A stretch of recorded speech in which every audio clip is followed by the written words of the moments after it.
Bonjour et bienvenue, bonjour à vous toutes et à vous tous. C'est une nouvelle semaine qui s'annonce et qui débute en mardi. Hier, c'était lundi de Pentecôte. Nous accueillons Gildia Tiberi pour ce rendez-vous de Sguard. Bonjour. Bonjour.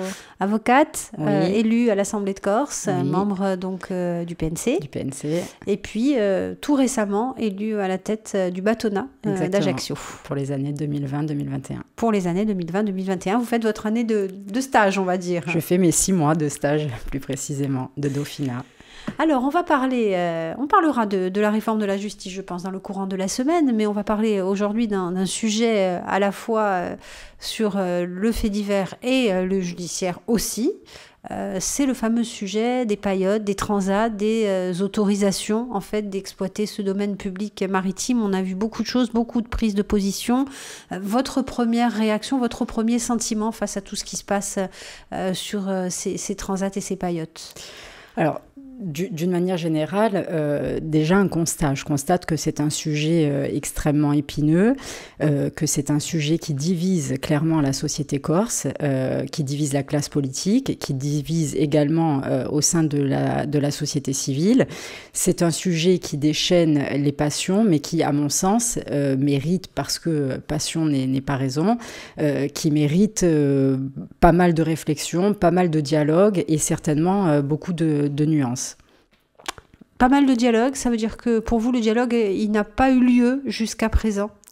Non, alors si vous voulez, ce qui me gêne dans cette affaire des paillotes, comme on l'appelle, c'est surtout la méthode.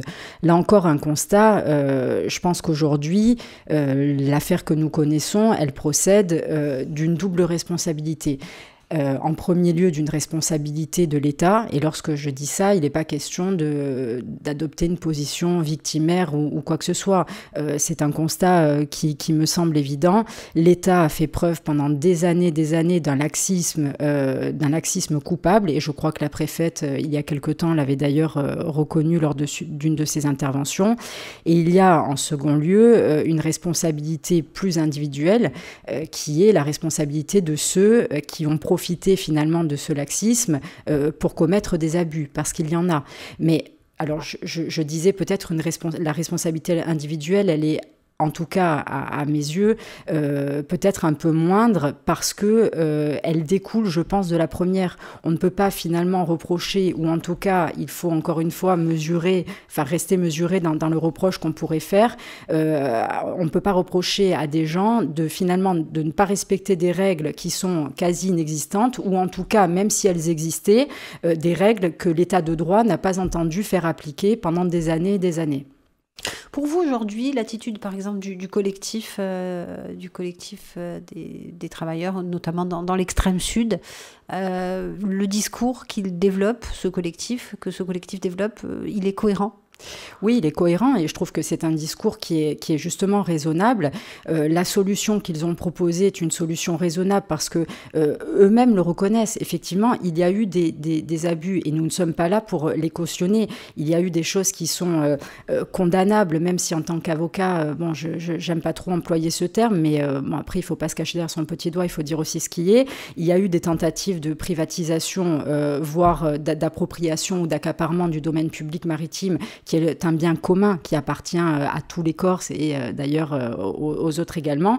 Et je vous le disais, ces abus-là, je pense qu'on ne peut pas les cautionner. Mais en même temps, on ne peut pas passer du laxisme dont on vient de parler au tout répressif du jour au lendemain. Et là où je vous disais que je trouve la réaction des paillotiers raisonnable, c'est qu'aujourd'hui, ces gens-là, conscients des difficultés du passé et des difficultés présentes et à venir, ont proposé notamment l'établissement de la charte de bonne conduite ou des bonnes pratiques qui aurait qui permettrait, je pense, de réguler un peu tout ça, de permettre, même de manière transitoire, à ces professionnels de travailler et éventuellement de sanctionner ceux qui, justement, ne respecteraient pas les règles édictées au travers de cette charte. Où est-ce qu'on met le curseur ? Parce qu'on a entendu justement les paillotiers parler d'un dépassement de 7% pour certains, de 20% pour les grands groupes.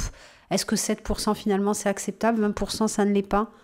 Alors, le curseur, là encore, j'ai pas vraiment de réponse précise sur la question, mais ça mérite encore réflexion, dialogue, concertation, etc. Mais là, je rebondis sur la question des grands groupes. Tout à l'heure, je vous disais, ce qui me gêne vraiment dans cette affaire, c'est la méthode. Et là, encore une fois, on parlait de responsabilité de l'État. Aujourd'hui, l'État adopte une attitude qui me paraît extrêmement arbitraire et surtout applique une différence de traitement qui me paraît vraiment insupportable. On refuse des AOT, y compris à des professionnels qui exploitent des petites paillotes, des paillotes qui sont entièrement démontables, des paillotes qui comportent un accès handicapé, etc. Et à l'inverse, on accorde des AOT sans commune mesure à des grands groupes comme Accor ou comme le Club Med, hein, pour ne pas les citer. Le Club Med, en quelques chiffres, sauf erreur de ma part, c'est 2750 mètres carrés et 400 matelas. Alors, là, de mon point de vue, encore une fois, d'avocat, vous savez, devant le tribunal correctionnel, il y a quelque chose qu'on plaide souvent. On dit que la peine, la sanction qu'on inflige à un prévenu pour être comprise, pour qu'elle ait un sens, il faut qu'elle soit comprise. Et lorsqu'on assiste à ce genre de différence de traitement, cette sanction, parce que c'en est une, elle ne peut pas être admise ni comprise par celui à qui elle est infligée. On parlait de ces AOT, de ces occupations donc, du domaine public et maritime. L'État argumente avec le PADUC. Le PADUC aujourd'hui entre en application, donc ça doit être ça finalement. Qu'est-ce que vous répondez ? Je réponds en premier lieu que c'est un peu une solution de facilité que de finalement rejeter la responsabilité sur les épaules des élus locaux, comme dirait le président Macron. Et je réponds aussi que le PADUC, il faut savoir qu'il ne fait pas nécessairement obstacle aux activités économiques, y compris lorsqu'il est question de typologie des plages, puisqu'on en a pas mal parlé. Il faut savoir aussi que les annexes du PADUC, pour être plus précise, l'annexe 6 fait état des AOT, fait état des paillotes, fait état, par exemple, des bases nautiques. Et je pense qu'il faut un peu revenir à l'esprit de ce document. L'esprit de ce document, on pourrait le résumer, en tout cas sur le cas d'espèce, à essayer d'encadrer la fréquentation et organiser l'accueil du public dans de bonnes conditions, et ce, afin de limiter l'impact sur l'environnement. Alors, s'agissant du PADUC, il y a bien évidemment des fondamentaux auxquels on ne peut pas renoncer. Ce document, nous l'avons appelé de nos voeux. Aujourd'hui, il n'est pas question de le détricoter comme certains le voudraient. Il est question bien évidemment de garantir notre volonté de garantir la libre circulation sur le domaine public maritime, de lutter contre la tentative d'accaparement, de privatisation, etc. de ce domaine, mais il nous faut également trouver un équilibre entre ces libertés et la préservation de notre littoral et ces activités qui ont un impact économique extrêmement important pour notre île. Le PADUC qui doit être révisé en 2021, Paul-André Colomban, il disait dans une question au gouvernement, il ne faudrait pas finalement que l'État ou d'autres aient des volontés, des velléités de se servir de ce problème des AOT et des paillotes pour demander une modification plus importante. Oui, je le rejoins sur le propos. Effectivement, il doit être modifié ou révisé dans 3 ans. Il peut l'être pour le rendre encore plus performant, parce que c'est un document qui est perfectible, ça nous sommes d'accord. Nous pouvons le rendre encore plus performant tout en gardant, encore une fois, en préservant les fondamentaux, la sanctuarisation des espaces agricoles, etc. Mais là, aujourd'hui, ce qui est important, puisque 2021, ça vient vite, mais c'est pas demain non plus, la saison estivale a déjà commencé et je pense qu'il est important de trouver une solution pour la période transitoire à double titre, transitoire pour la saison estivale qui a commencé et transitoire jusqu'à la révision qui s'annonce en 2021. Vous pensez que la conciliation est encore possible aujourd'hui, avec notamment les interventions que l'on a vues sur certaines plages à Porto Vecchio ? Écoutez, je vous dis, je l'espère, parce que là, très clairement, le propos va peut-être paraître un peu dur, mais l'action répressive de l'État, c'est un acte clairement anti-économique. la conciliation, elle est nécessaire. Il faut que les parties se concilient. Encore une fois, nous sommes, à l'aube de l'été, j'allais dire, nous commençons la période estivale. Les professionnels disent que tous les indicateurs sont au rouge. Le taux de fréquentation a baissé. Alors, on nous dit qu'il y a le mouvement un peu post-gilets jaunes. Il y a certainement les conditions météo qui ne sont toujours pas très favorables. La situation économique, etc. On a un taux de remplissage qui est extrêmement faible et il est très important de ne pas ajouter finalement du malheur au malheur, si je puis m'exprimer ainsi. La majorité territoriale via son exécutif s'est exprimée justement sur ce dossier. Alors du point de vue du grand public et notamment sur ce qu'on peut voir sur les réseaux sociaux, on n'attendait pas forcément la majorité territoriale et les nationalistes plus généralement sur ce positionnement-là. Non, c'est vrai. Enfin, je me rends compte également à la lecture des commentaires ou de ce que peuvent dire les internautes, etc. Mais je pense qu'encore une fois, je vous dis, c'est un sujet pour lequel il est compliqué d'avoir une position extrêmement tranchée. Et c'est pour ça que je parlais de la nécessité de nuancer ce propos. Il y a la préservation du littoral, la préservation de la liberté d'aller et venir, de jouir du domaine public maritime, etc.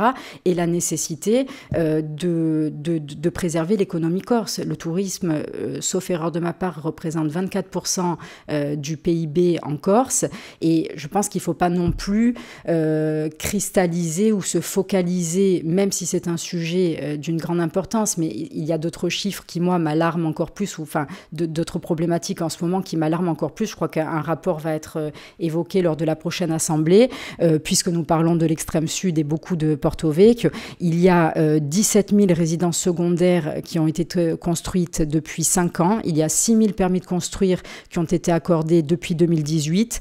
Porto Vecchio connaît une explosion des autorisations d'urbanisme et il faut quand même reconnaître que l'activité des paillotes, même si encore une fois il y a eu des abus, etc., je n'y reviens pas, ne génère pas 1 cm² de béton. Donc il y a peut-être d'autres combats.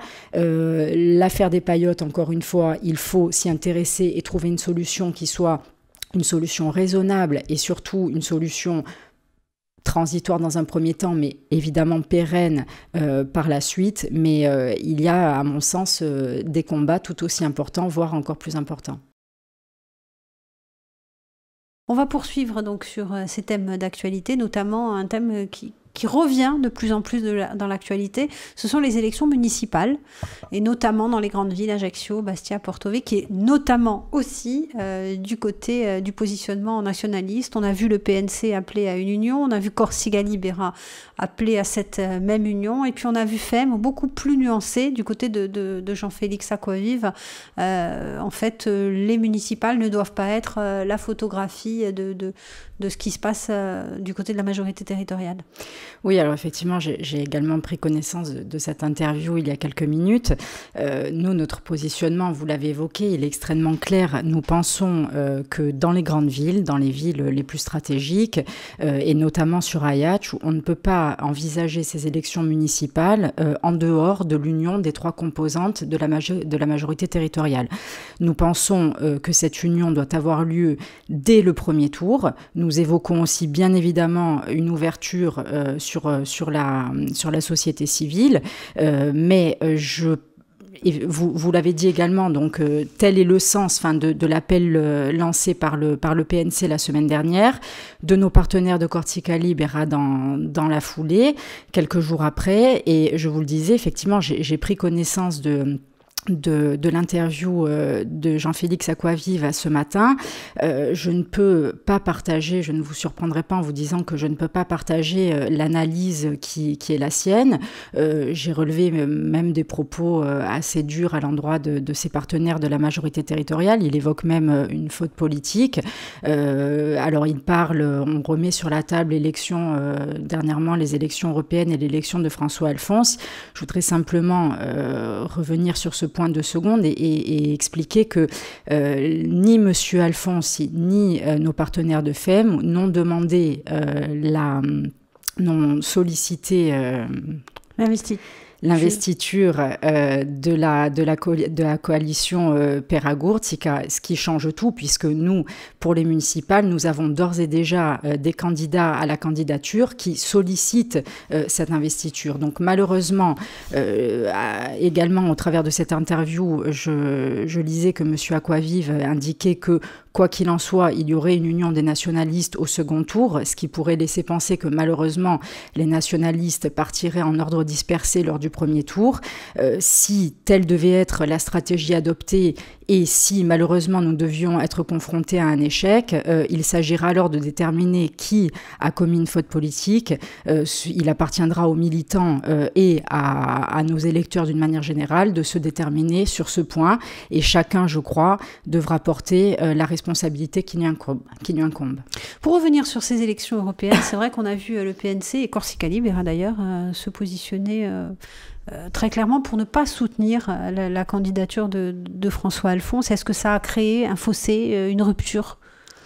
Non, une rupture, je pense pas, un fossé non plus, mais après il y avait des appréciations divergentes. Il y a des procédures, ces procédures se doivent d'être respectées. Nous sommes dans une coalition à 3 composantes et encore une fois, on vient de parler d'investiture et je vous le disais, il n'a pas été question, M. Alphonse n'a clairement pas demandé l'investiture de la coalition. Nos partenaires de FEM ne l'ont pas sollicité non plus et finalement c'est une élection qui s'est jouée dans un autre cadre, c'est-à-dire dans le cadre de RPS, de Région et Peuple Solidaire, et non au sein de notre coalition. Donc, pour vous, ça serait très compliqué de voir 2 formations nationalistes, voire 3, parce qu'il y a également la 3e formation nationaliste qui a annoncé sa candidature dans les grandes villes, et notamment à Ajaccio.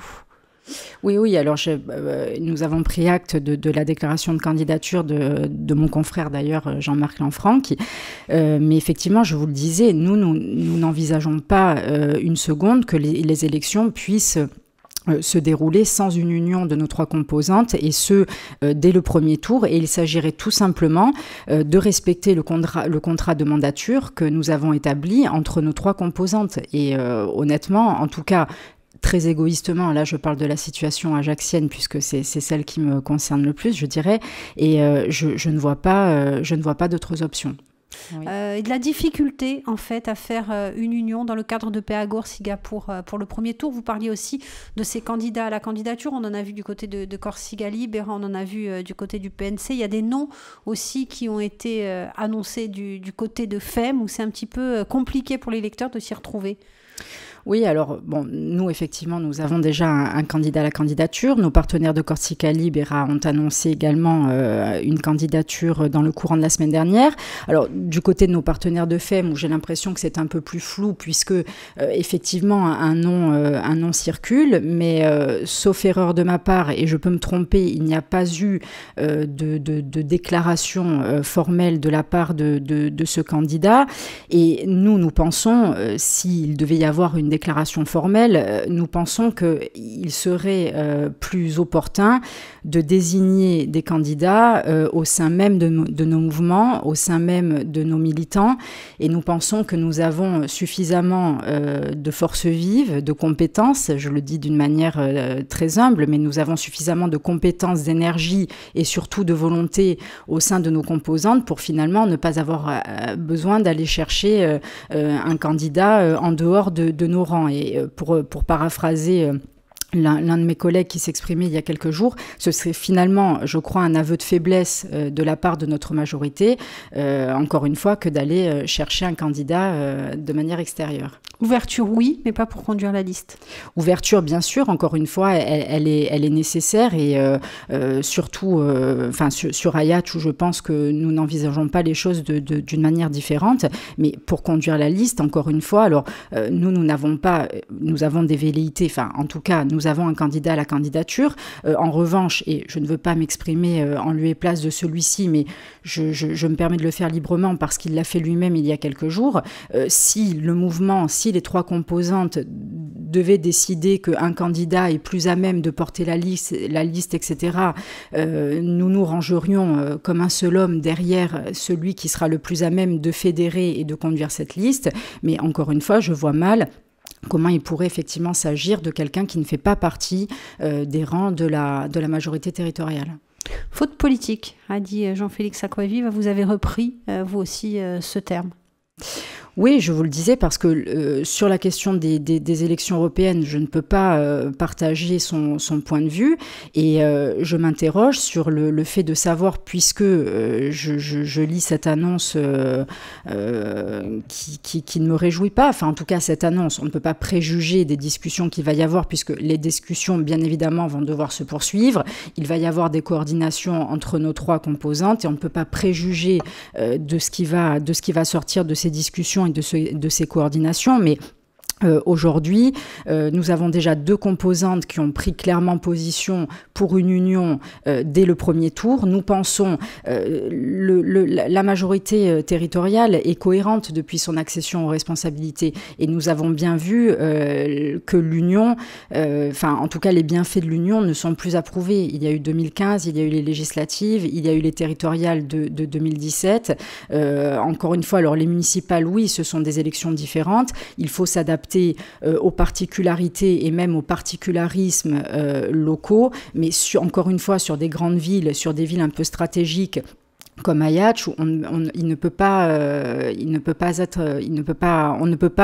entamer ces élections en dehors du cadre de cette union. Et je vous le disais, si malheureusement nos partenaires devaient en décider différemment et si nous devions être confrontés à un échec, il appartiendra à nos militants et plus généralement à nos électeurs de se positionner sur une éventuelle faute politique. Compliqué à Ajaccio, compliqué à Bastia aussi.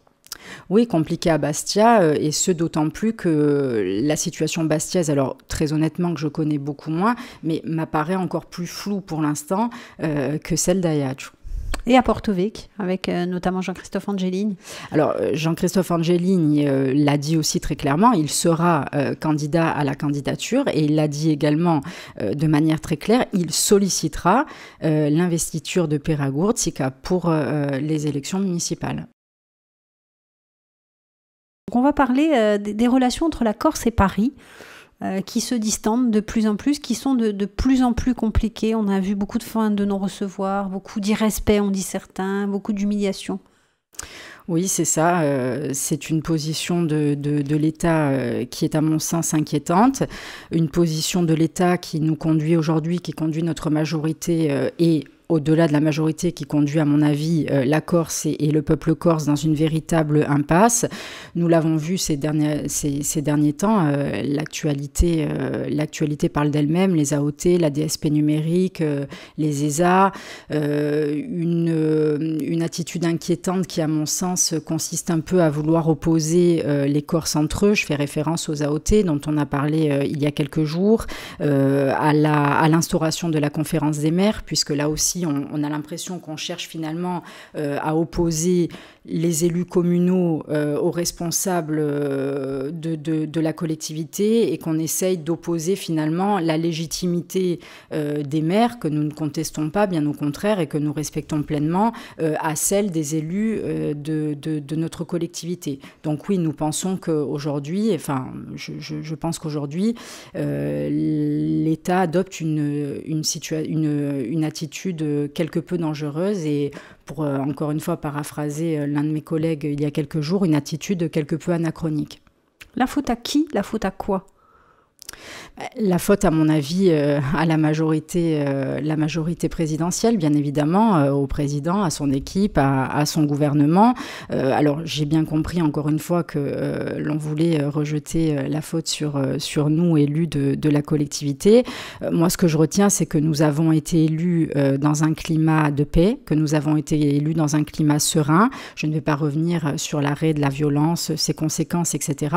Et je constate que, malheureusement, l'État fait fi de toutes ces évolutions politiques, que nous avons à plusieurs reprises lancé des appels au dialogue et à un processus de dialogue, malheureusement en vain.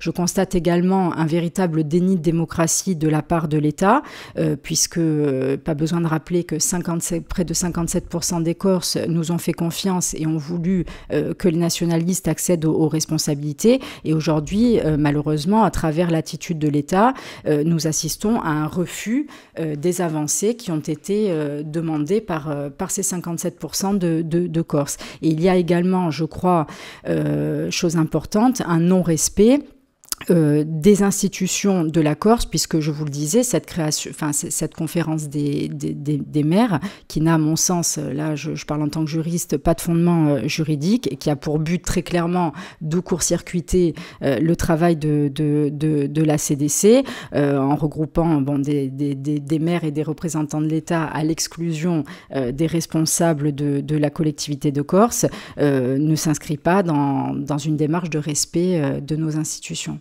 Une fois qu'on a fait ce constat, qu'est-ce qu'on fait ? Qu'est-ce qu'on fait ? Alors, pas de solution miracle. Je pense qu'on continue à le dénoncer, bien évidemment. On continue à tenter de restaurer, je dirais, parce qu'aujourd'hui, le dialogue est quelque peu compliqué. On continue de tenter de restaurer le dialogue. On essaye de privilégier l'union au sein de la majorité territoriale parce qu'il est évident que l'État doit se jouer, voire se gargariser de certaines divisions, soit supposées, soit affichées. Et on essaye aussi d'être fort pour les municipales à venir. Parlait de ces relations compliquées entre la Corse et l'État. Elles ne se sont pas arrangées à l'occasion du grand débat national et de la visite d'Emmanuel Macron à Côte-Sanne. On a même entendu certaines choses très, très compliquées dites par le chef de l'État, notamment cette culpabilisation du peuple corse liée à Yvan Colonna, par exemple, et à l'assassinat de Claude Érignac. Oui, écoutez, tout à l'heure, hier, nous évoquions la notion de faute politique sur un autre sujet. Et je pense que là, il s'agit d'une véritable faute politique de la part du chef de l'État. On ne peut raisonnablement pas, ni juridiquement, ni philosophiquement, ni moralement, condamner tout un peuple pour des faits aussi graves soient-ils, qui se sont passés, qui ont donné lieu à des jugements et d'ailleurs à plusieurs décisions de justice. On parlait vous évoquiez tout à l'heure également le terme d'humiliation. Je crois qu'il y a une véritable, en tout cas à titre personnel, c'est comme ça que je le ressens depuis la visite du président en février 2018, je crois qu'il y a une véritable volonté d'humilier les élus de la Corse que nous sommes, oui. Sur les dossiers, vous parliez des AOT, de cette conférence des maires, c'est vrai qu'elle a été très mal perçue. On a eu l'impression qu'on voulait effectivement opposer ces maires aux représentants de la collectivité et notamment de l'agence de l'urbanisme. Oui, c'est l'impression que nous avons eue. Tout d'abord, la configuration, encore une fois. Alors, la méthode, puisqu'il n'est pas question d'interdire aux maires de s'adresser à une autre structure que l'agence de l'urbanisme ou que la collectivité de Corse. Encore une fois, les maires, bien évidemment, restent libres de leurs interlocuteurs, etc. Il n'y a pas de difficulté là-dessus. Mais sur la méthode, donc cette conférence qui vient après le grand débat, etc., sur le contenu, finalement, de cette conférence, si je peux le dire ainsi, des élus communaux, des représentants de l'État, pas de responsables de la collectivité de Corse. Donc, je vous le disais tout à l'heure, on a l'impression, on sent pointer une volonté, encore une fois, d'opposer malheureusement les Corses entre eux et d'opposer la légitimité des maires qui n'est pas contestée à celle des élus de la collectivité de Corse que nous sommes. Et cette conférence des maires a, à mon sens, pour seul but, encore une fois, de court-circuiter le travail de notre collectivité. Sur les grands dossiers, les déchets, par exemple, est-ce que justement ces relations entre la Corse et l'État existent ou pas du tout ?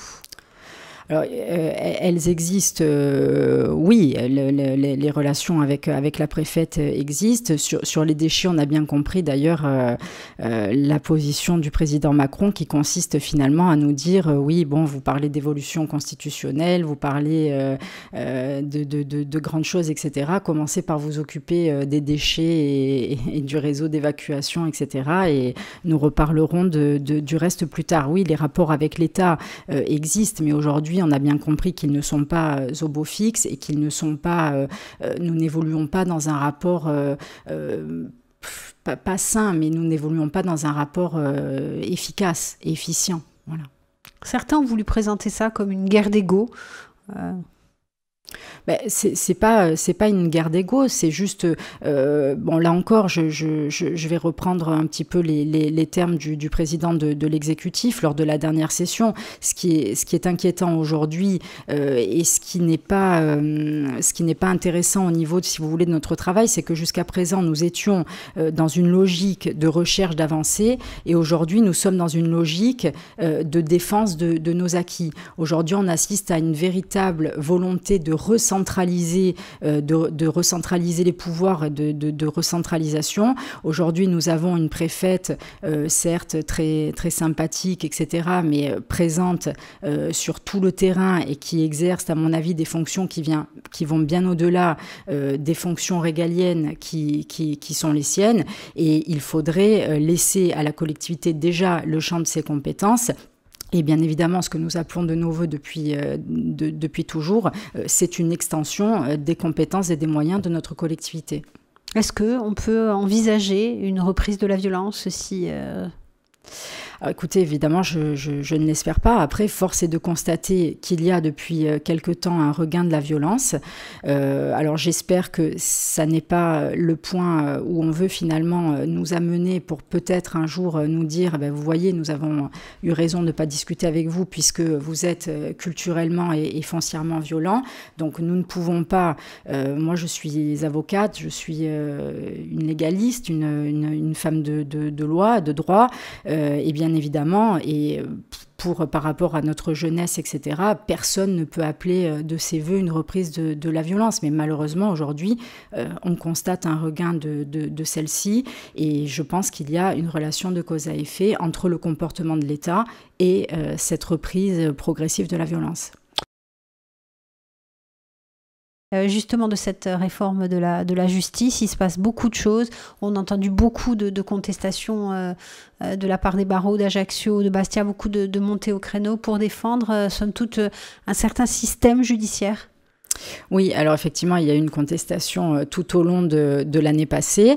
Alors des avocats d'Ajaccio, de Bastia, des avocats d'autres barreaux bien évidemment, mais pas seulement, puisque y compris les magistrats, alors peut-être un petit peu moins entendus parce que soumis à un devoir de réserve, mais également les greffiers, personnels de justice, etc., se sont élevés contre le projet de réforme, qui est une réforme, aujourd'hui, ça n'est plus une réforme puisque la loi a été adoptée, les décrets d'application ne vont pas tarder.